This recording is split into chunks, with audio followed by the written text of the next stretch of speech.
Oke, sebentar lagi kita akan memulai perkuliahan Sistem Komunikasi Indonesia. Sudah banyak yang bergabung pada kesempatan kali ini, sudah 10 orang. Ya, saya kira hampir semua sudah datang di pertemuan Zoom pada malam hari ini.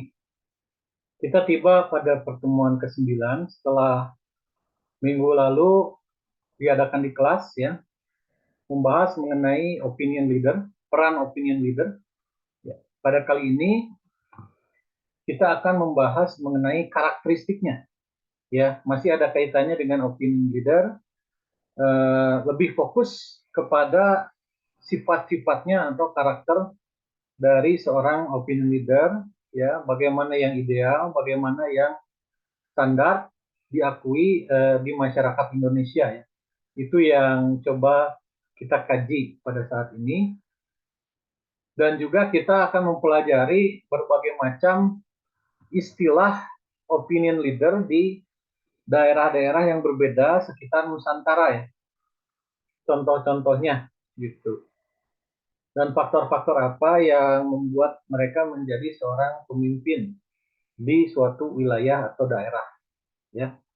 Oke, di masyarakat tradisional terutama yang masih kental akan peran opinion leader. Baik, kita langsung saja ke materi karena sudah ada 12 orang, ya. Assalamualaikum warahmatullahi wabarakatuh. Waalaikumsalam warahmatullahi wabarakatuh. Ya, terima kasih telah bergabung tepat waktu, ya, pada kesempatan kali ini. Kita langsung saja buka materinya, ya. Yang akan saya tampilkan di layar dan Anda bisa juga buka, ya. Dan materinya sudah saya share di masing-masing grup kuliah, jadi Anda bisa download atau tampilkan, ya, untuk dipelajari. Baik, penjelasan detailnya akan coba saya sampaikan. Ya, kita lihat karakteristik itu merupakan apa, gitu ya. Dari istilahnya dulu, yaitu sifat-sifat dari suatu hal, ya. Nah, sifat-sifat ini berkaitan dengan seorang pemimpin yang memiliki pengaruh kuat terhadap masyarakat, ya, bisa memengaruhi dukungan terhadap sesuatu kebijakan dari pemerintah pusat, ya. Itu seorang opinion leader. Bisa menggiring masyarakatnya, ya. Dengan cara apa? Memberikan himbauan, saran, masukan, arahan, petunjuk, dan ini biasanya menjadi panutan, ya, dari masyarakat tradisional. Perkataannya atas suatu itu akan mayoritas diikuti oleh warganya, gitu. Itu adalah seorang opinion leader. Dan kita akan memahami lebih jauh karakteristiknya seperti apa, ya. Oke, kita lanjutkan. Kita awali dengan definisi dulu, ya. Apa itu opinion leader? Yaitu orang yang mempunyai keunggulan dari masyarakat kebanyakan dan memiliki karakteristik tertentu, ya. Oke. Sehingga seorang opinion leader ini memiliki apa? Perbedaan dibandingkan orang-orang yang lainnya di lingkungan tersebut, ya. Tadi yang saya katakan sebagai panutan, ya, karena dianggap oleh masyarakat tersebut sebagai apa? Orang yang patut dijadikan istilahnya apa, ya? Contoh, ya. Menjadikan tauladan bagi masyarakat sekitar, ya. Rata-rata itu karena usianya yang senior, ya. Pertama itu kalau di Indonesia itu dari segi usia yang sudah senior, sepuh, gitu ya, sehingga menjadi tuntunan bagi masyarakat, apalagi generasi muda, gitu ya. Nah, kemudian dari segi wibawa, ya, memiliki wibawa yang sangat tinggi, karismatik, sehingga tingkah laku dan perkataannya ini sangat mempengaruhi orang-orang sebagai warga di situ, ya. Karismatik, berpengaruh, gitu. Memiliki reputasi yang baik, di mata masyarakat, sehingga menjadi teladan tadi ya, karena reputasinya yang baik, positif. Opini-opini dari publik ini positif ya, karena banyak menolong orang misalnya, atau bisa memandu atau mensosialisasikan sesuatu yang memang bermanfaat bagi masyarakat itu.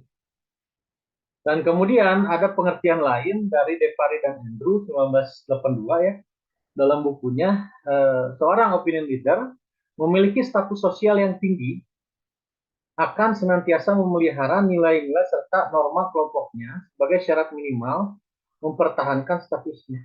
Ya, artinya kalau diterjemahkan secara literal, opinion leader merupakan pemimpin pendapat, sehingga argumentasi yang dia katakan adalah yang harus diikuti ya oleh pengikut-pengikutnya, tapi ada syarat, ya tidak sembarangan. Dia bisa terus dianggap sebagai opinion leader, ya seseorang bisa dianggap sebagai opinion leader apabila dapat memelihara nilai-nilai tradisi di suatu daerah tersebut. Ya, norma-normanya itu jangan sampai dilanggar oleh orang ini sendiri, ya kan? Karena orang ini ada contoh. Kalau sudah tidak bisa memberikan contoh kepada masyarakat adatnya, maka statusnya mungkin dicabut ya, sudah tidak diyakini lagi sebagai panutan atau pemimpin pendapat. Karena misalnya ya dia sendiri sudah tidak bisa menjaga norma-norma yang harus dipertahankan suatu adat istiadat. Ya, oke, statusnya lepas gitu. Nah itu syaratnya ya. Oke. Jadi ada juga penilaian dari masyarakat. Kita lanjutkan. Nah, ada setidaknya 7 karakteristik ya yang menyebabkan seorang opinion leader ini memiliki kredibilitas di mata orang-orang. Ya, di antaranya ini adalah yang pertama, pendidikan formal dibanding dengan anggota masyarakat lainnya. Ya, misalnya ya kalau level pendidikan di daerah itu paling tinggi SMA, berarti si opinion leader ini sudah lulus SMA. Ya, karena kalau misalnya di bawah status pendidikannya itu tidak jarang akan menjadi apa ya istilahnya pembanding, kok ini pemimpin pendapat kita itu tidak apa ya istilahnya tidak berpendidikan lebih tinggi dari kita gitu ya kalau di masyarakat modern. Karena sekarang kan walaupun di daerah-daerah sudah mulai mengenal edukasi ya, sudah mulai masuk gitu pendidikan formal kemana-mana ya, tidak hanya di kota kan sekarang. Jadi udah mulai dilirik pendidikannya udah sampai mana. Kalau misalnya ada yang udah S1 ya berarti yang S1 ini lebih dipercaya sebagai opinion leader ya, gitu dibandingkan yang SMA gitu. Yang kedua, bisa dilihat dari lebih tinggi status sosial ekonominya atau SSE ya kalau disingkat. Sehingga tidak jarang ya misalnya di Garut itu ada seorang yang di apa istilahnya di sebagai opinion leader ya. Karena apa? Misalnya dia memiliki peternakan sapi dan juga kambing gitu ya. Terus dia juga memiliki kekuatan ekonomi yang hebat. Ya sehingga wibawanya tinggi di mata masyarakat ya. Bahkan akhirnya diangkat sebagai kepala desa. Ya misal seperti itu. Karena pertama kekuatan ekonominya dan status sosialnya yang tinggi. Sehingga pendapatnya layak dianggap sebagai pemimpin, ya pemimpin pendapat tadi ya. Yang ketiga, lebih inovatif dalam menerima dan mengadopsi ide baru, ya. Artinya pemikiran-pemikiran yang luas wawasannya, kemudian masyarakat itu mengakui kedalaman wawasan orang ini, sehingga apa? Akhirnya segan, ya orang-orang segan karena bapak ini adalah seorang yang intelektual, ya, atau memiliki kecerdasan tinggi, kemudian kemampuan untuk mengembangkan sesuatu menjadi produktif. Ya, misalnya tadi punya peternakan sapi dan kambing. Nah, kemudian itu bisa dialihkan ke dalam produk-produk yang memang sangat bermanfaat bagi warga sekitarnya. Ya, kemudian kotoran-kotoran dari ternaknya itu dijadikan pupuk yang bisa menyuburkan bercocok tanam penduduk desa. Ya, sehingga wah hebat, si bapak ini memang cerdas, ya, bisa mengembangkan usaha kita. Nah, itu akan menjadi kembali, ya, kredit poin bagi warganya, mempertahankan statusnya sebagai opinion leader, gitu ya. Kemudian misalnya mengembangkan pendidikan yang tadinya nggak ada pendidikan untuk usia dini, ya, di misalnya si opinion leader ini memprakarsai adanya pendidikan usia dini di suatu desa itu yang tadinya belum ada, ya, diajarkan talistung, kemudian mengaji. Nah, ini akan menjadi apa, orang-orang semakin segan, ya, semakin menghargai orang ini. Yang selanjutnya, yang keempat, lebih tinggi pengenalan medianya atau media exposure, ya. Memang, ya, pernah dikatakan di kampung-kampung itu oleh siapa, ya, yang bilang sultan atau siapa, juga punya gadget semua, ya. Tapi kebanyakan hanya digunakan untuk hiburan kalau di kampung, gitu ya. Nyari-nyari misalnya, ya, konten-konten dangdut mungkin, ya, atau apalah yang bisa menghibur mereka. Tapi kalau si opinion leader ini harus beda dengan orang pada umumnya. Ya, punya gadget, punya akses ke media, itu yang dicari adalah apa? Konten literasi, ilmu pengetahuan, ya, pengembangan teknologi, pengembangan budidaya, ya kan, tanaman kah atau hewan kah, ya, untuk meningkatkan perekonomian warga, ya, informasi-informasi dari pemerintah yang perlu disosialisasikan, yang dibaca dari media sebagai pembelajaran dan perkembangan di desa itu, ya. Jadi tidak hanya baca untuk kepentingan-kepentingan hiburan, ya, tapi untuk apa? Pengetahuan dan wawasan, dan juga untuk di-share ke warga tersebut. Kemudian kemampuan empatinya lebih besar, ya. Tidak jarang banyak orang yang intelektual tapi tidak punya rasa empati di masyarakatnya, sehingga kurang diakui karena dianggap individualis, pintar untuk diri sendiri, ya. Eh, Kemampuan tidak bisa bersosialisasi ini akan menggugurkan orang ini walaupun tingkat pendidikannya tinggi, wawasannya tinggi, tapi tidak bisa dirasakan hasil kepandaiannya oleh warga sekitar. Tetapi ketika orang yang punya kecerdasan, kemudian status sosial ekonomi yang baik, ya, kemudian juga peduli dengan lingkungannya, misalnya, ya, ngebantu gimana sih caranya supaya pengolahan sampah di daerah itu efektif, ya, tidak menjadi pencemaran lingkungan. Nah, akhirnya membangunlah pembakaran sampah, ya, pengolahan sampah, ya, atau recycle, daur ulang sampah-sampah yang tidak bisa di musnahkan, ya, sehingga harus didaur ulang seperti plastik dan lain-lain. Nah, ini misalnya peduli nih dengan lingkungan, empatinya bisa supaya apa, warga tidak tercemar lingkungannya. Nah, ini kan nggak semua orang punya kepedulian tinggi, atau minimal jangan dulu yang inovatif seperti itu, ya, ketika kerja bakti itu dia partisipasinya sangat besar, mengarahkan orang untuk misalnya membersihkan gorong-gorong solokan, ya, supaya apa, tidak terjadi banjir, ya, mari kita bersihkan gorong-gorong karena sekarang hujan sedang deras di musim ini, gitu ya.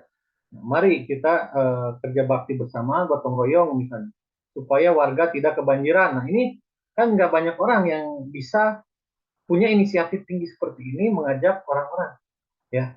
Inilah yang dimaksud dengan opinion leader. lain daripada yang lain, artinya pemikirannya sangat luas, ya. Kemudian yang keenam adalah partisipasi sosial lebih besar. Tadi ya, ada kerja bakti ikut, ya, membina pemuda Karang Taruna terjun, ya, gimana supaya pemuda itu aktif mengembangkan desa. Ada acara seminar dari kampus PKM, pengabdian dari masyarakat, ya, kepada masyarakat, ikut jadi panitia, ya, jadi seorang misalnya yang memberikan sambutan, ya. Kemudian ibu-ibu PKK diarahkan, ya, ada kegiatan pengajian dia mengakomodir, ya, ada ustadz yang untuk mengajarnya siapa gitu ya.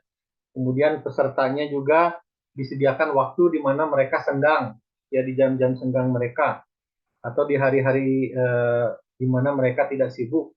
Nah, ini kan nggak semua orang peduli kayak gini ya. Kemudian yang tujuh, lebih kosmopolit, apa maksudnya? Mempunyai wawasan dan pengetahuan luas tadi ya, kembali lagi. Jadi tidak kurung batok ya, kalau bahasa peribahasa Sunda, kurang pergaulan ya. Namun dia menyerap berbagai macam pengetahuan dari apa yang dibaca, dari apa yang didengar dan dilihat dan dicerna untuk diimplementasikan, ya, manfaatnya bagi masyarakat sekitar gitu ya. Oke, kita lanjutkan. Sekarang syarat pemimpin opini, ya. Gimana sih supaya seorang itu bisa dianggap sebagai pemimpin opini atau opinion leader menurut Lloyd Rush? Yang pertama adalah memiliki social perception, memiliki pandangan-pandangan sosial. Seorang pemimpin opini tidak mungkin seorang yang selfish atau egois, ya. Tapi orang ini harus memiliki persepsi sosial, ya. Jadi mata pandangannya itu ke arah kemanfaatan bagi masyarakat, kemaslahatan umum. Nah, ya, bukan kemaslahatan dirinya pribadi, ya, tapi kemaslahatan umum. Dan sering juga misalnya ada orang yang awalnya dianggap opinion leader, tapi malah apa, mementingkan dirinya atau keluarganya sendiri. Ada bantuan BLT ya, langsung tunai dari pemerintah, bukannya dibagikan ke warga-warga yang membutuhkan, malah dihabiskan oleh keluarganya sendiri. Padahal keluarganya mampu, ya, diselewengkan untuk kepentingan diri sendiri. Nah, ini artinya gugur ya, gugur orang ini sebagai seorang opinion leader, ya. Yang kedua, ability in abstract thinking, kemampuan dalam pemikiran yang abstrak, ya. Konsep-konsep yang memang halus, ya. Nah, seorang konseptor, seorang pemikir, artinya bisa mendesain atau merancang sesuatu menjadi apa?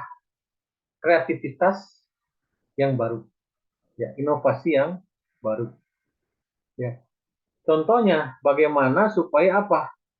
Orang-orang ini memahami suatu media tidak hanya untuk hiburan atau entertainment, tapi bagaimana itu bisa menjadi apa?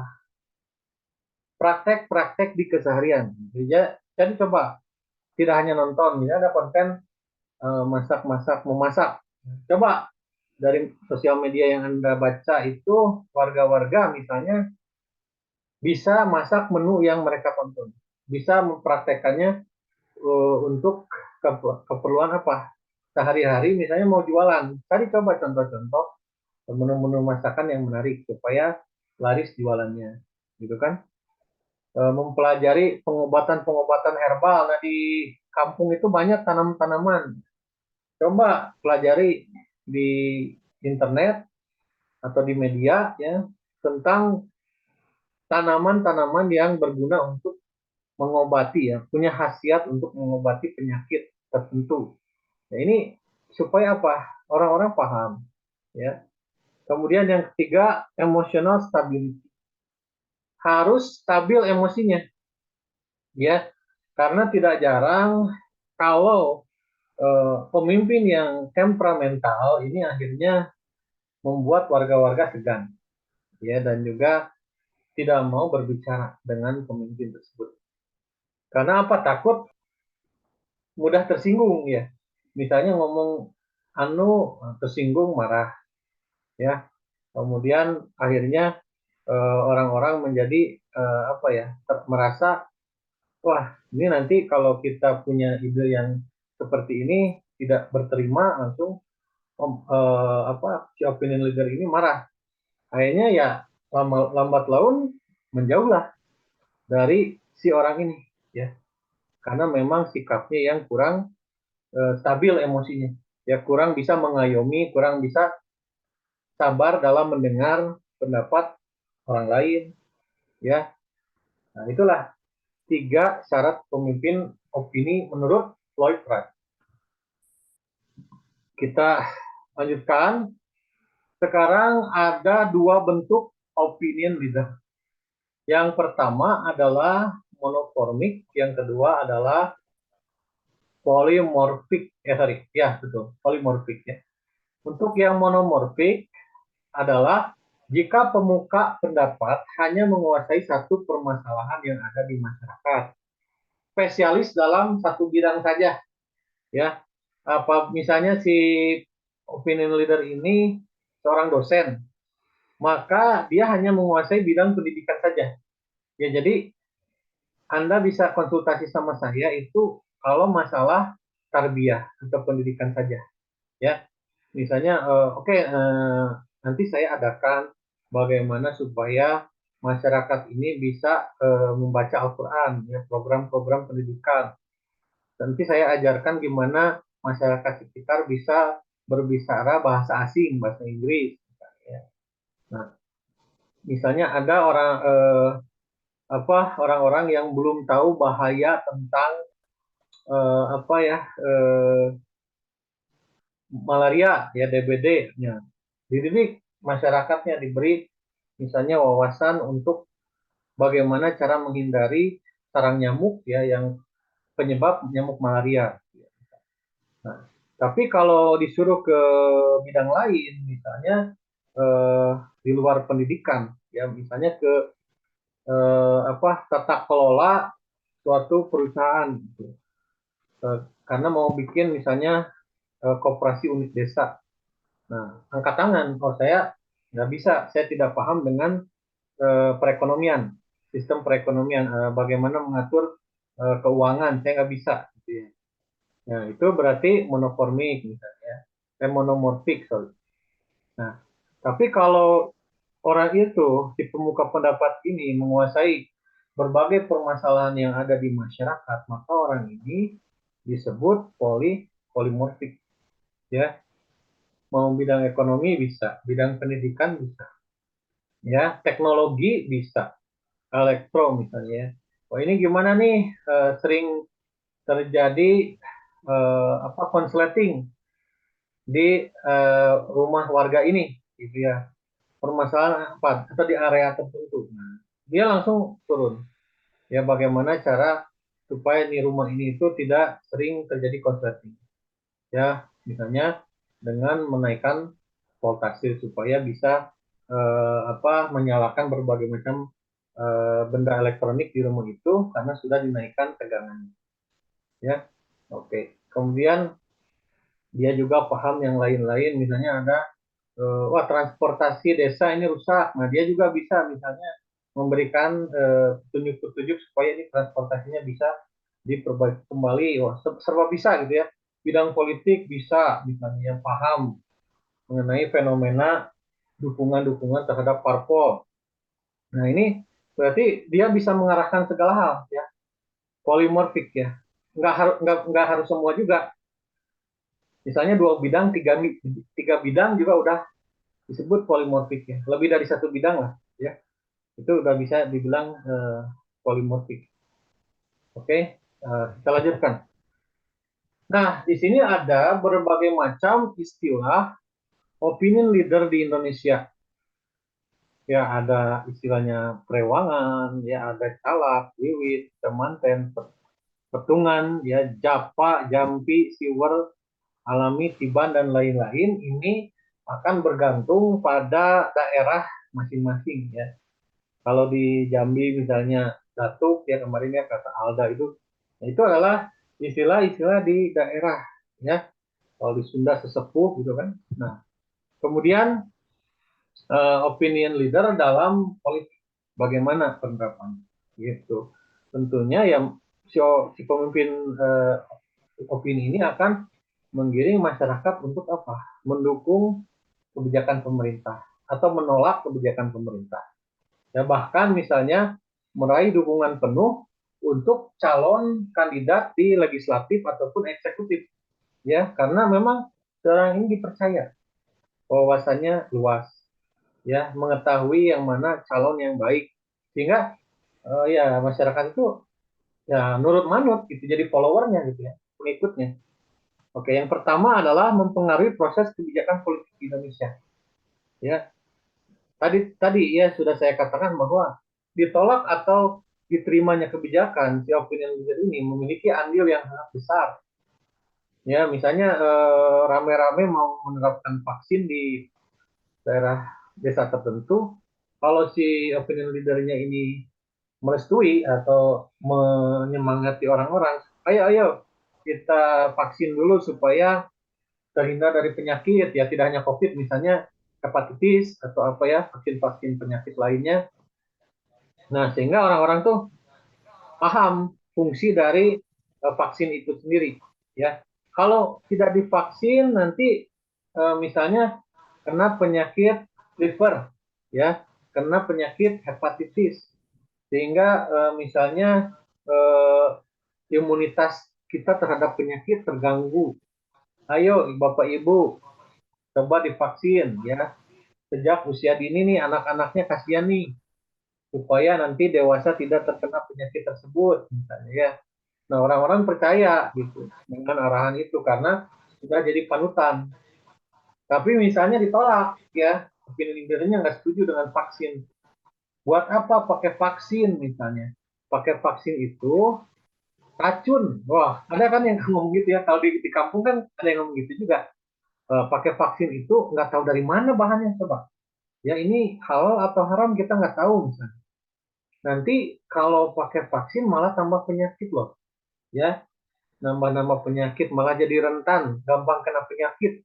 Nah, itu kan kalau orang udah jadiin si orang ini panutan, ya ikut. Bahwa akhirnya si penduduk desa itu anti vaksin. Ya, ya enggak?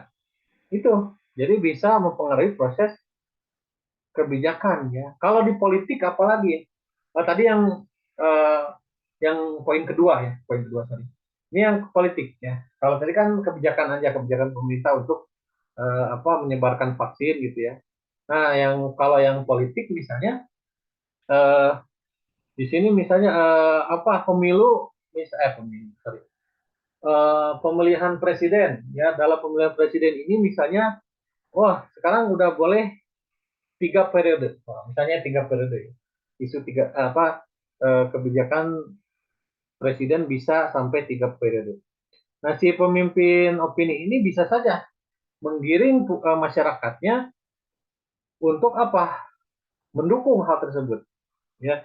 Udah nggak apa-apalah 3 periode, ya. Jadi pemimpin sekarang aja kepala desa itu udah bisa 3 periode, ya. Nah, contohnya di Lembang ini, ya, daerah saya itu sudah bisa, bahkan sekarang sudah 3 periode gitu ya misalnya. Nah, apalagi ngurus negara misalnya, 2 periode itu nggak cukup, ya, oleh satu orang misalnya, harus 3 periode supaya lebih merata kesejahteraan masyarakat kita, supaya program-program yang belum tuntas diselesaikan, gitu ya. Nah, atau sebaliknya, si opinion leader ini mempengaruhi supaya apa? Dua, 3 periode itu tidak baik, ya. Jangan sampai disetujui kebijakan pemerintah ini. Kenapa? Karena biasanya pemimpin kalau sudah memimpin di periode kedua itu menurun, ya, kinerjanya menurun. Kenapa? Lebih mencari keuntungan sendiri biasanya. Apalagi kalau sampai 3 periode lebih banyak lagi mencari keuntungan sendiri. Nah, misalnya kayak gitu ya. Nah, itulah akhirnya orang percaya gitu dengan arahannya. Seperti itu. Kemudian membutuhkan pengakuan dari pemerintah ya. Kalau misalnya ingin lancar, harus informasi pemerintah ke suatu desa yang masih mempercayai seorang opinion leader, maka si opinion leadernya ini yang harus dihargai dulu, direspek dulu, dihormatin dulu. Ya, barulah misalnya keinginan dari pemerintah itu akan disalurkan ke masyarakatnya. Ya, selama kita bisa menundukkan dulu si opinion leadernya. Jangan sampai kita lewat, ya merasa dilewat, merasa tidak dianggap. Kalau merasa tidak dianggap, maka dia akan memotong ya akses pemerintah ke masyarakatnya dengan mempengaruhi masyarakat itu sendiri. Gitu bahayanya ya. Jadi harus dihargain dulu sih pemimpin opininya supaya bisa masuk ya program-program pemerintah gitu. Oke, kita lanjut. Nah, contoh opinion leader di tanah Towa Kajang ya, itu disebut sebagai Amatowa ya. Amatowa itu disenangi oleh, aduh lupa ya belum absen sebentar ya. Belum absen nih, lupa. Ya besok aja lah gampang bisa diedit ya. Lupa lewat belum absen. Nah, disenangi oleh masyarakat ya, kemudian menjadi tumpuan harapan ya. Yang ketiga, keahliannya diakui masyarakat. Yang keempat, melalui prosedur pemilihan sulit. Kenapa sulitnya? Karena sakral ya, menurut pandangan masyarakat umum. Nah, ada ritual-ritual tertentu ya untuk memilih si pemimpin ini. Biasanya masih mempercayai animisme, arwah leluhur ya. Kalau misalnya arwah leluhur merestui dari prosesi itu ya, dibisikkan bahwa si orang ini, sosok ini, layak menjadi amat tawa selanjutnya, maka warga akan merestuinya juga, gitu ya, sakral. Gitu. Kemudian lambang-lambang memiliki lambang-lambang adat, ya, dan memiliki kemampuan fisik. Ya kalau syarat di Tawakajan. Jadi tidak hanya intelektual, tapi punya ilmu bela diri ya. Nah, punya eh, sakti, gitu. Mandraguna, ya. Sakti juga ya bisa istilahnya membela dirinya gitu, punya kekuatan fisik ya, tidak hanya pintar secara intelektual. Nah, ini kan beda-beda ya, pastinya misalnya untuk di daerah lain punya syarat-syarat yang berbeda sebagai opinion leader. Kalau di desa-desa yang masih seperti ini tradisional ya, tentunya masih ada unsur-unsur mistis ya, unsur-unsur mistis yang memperkuat si orang ini menjadi seorang opinion leader. Ya, bahkan diyakini memiliki ilmu ilmu gaib ya. Ya, ilmu-ilmu gaib yang memang misalnya punya kekebalan tubuh. Wah, kalau di Banten ya, itu bisa dikadek. Wah, nggak bisa dibacok ya, kuat. Ya. Nah, itu juga bisa menjadi kriteria ya sebagai seorang pemimpin opini ya. Oke, kemudian dilanjutkan. Ini halaman terakhir ya, masa depan opinion leadership di Indonesia.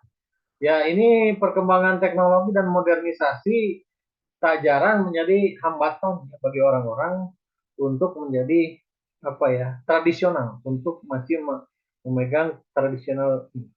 Yang pertama, masuknya teknologi komunikasi pedesaan menyebabkan munculnya jaringan sosial pemimpin opini, jarak sosial opini dan masyarakatnya. Nah, memperlebar jarak antara pemimpin opini dan masyarakat. Karena masyarakat sudah mulai bisa akses informasi dan media oleh mereka sendiri, ya. Jadi nggak usah nunggu dari si pemimpinnya, mereka udah bisa cari informasi dari sosial media dan website yang menyediakan berita informasi tersebut. Yang kedua, teknologi komunikasi memudahkan hubungan masyarakat dengan pemimpinnya, ya. terutama di masyarakat yang sudah urban ya, individualis, sehingga mereka sudah punya prinsip sendiri, keputusan buat saya ya. Jadi sudah kumaha manehna gitu ya. Sudah tidak terlalu manut oleh apa sih petua-petua dari pemimpin opini.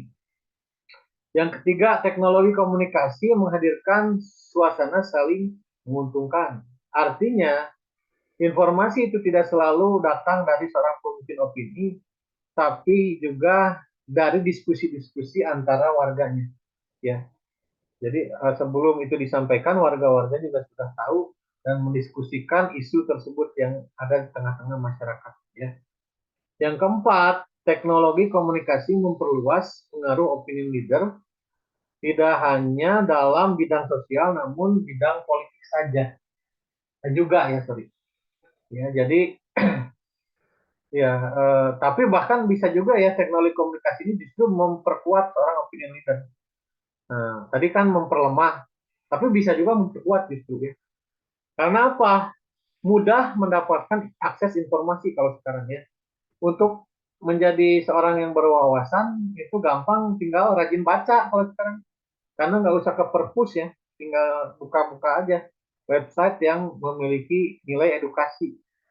Ya kalau sering baca itu ya otomatis si opinion leader ini akan up to date dengan kondisi fenomena sosial ya maupun apa isu-isu politik yang ada di negara kita yang memiliki dampak bagi daerahnya kayak gitu ya. Oke, itu mungkin yang bisa saya sampaikan pada pertemuan kali ini ya. Nanti saya share tayangan ulangnya apabila kurang lancar dalam sinyal. Hari ini ada yang tidak masuk, Sultan ya, sama siapa lagi? Sultan saja ya. Oh ya, Sultan aja kelihatannya. Sebentar aja Pak, katanya sakit tadi. Oh sakit? Oh ya udah. Nanti Iya, saya tandai sakit ya. baik Pak. Oke, terima kasih Sandi atas informasinya. Ya, kita berjumpa lagi pada pekan depan. Kalau yang mau konsultasi besok boleh menemui saya di akademik ya. Saya ada dari pagi. Oke, Iya, Pak. baik. Dan kalau yang mau bikin surat rekomendasi juga boleh besok ya. Terima kasih. Assalamualaikum warahmatullahi wabarakatuh. Waalaikumsalam warahmatullahi wabarakatuh. Terima kasih, Pak. Ya, sama-sama.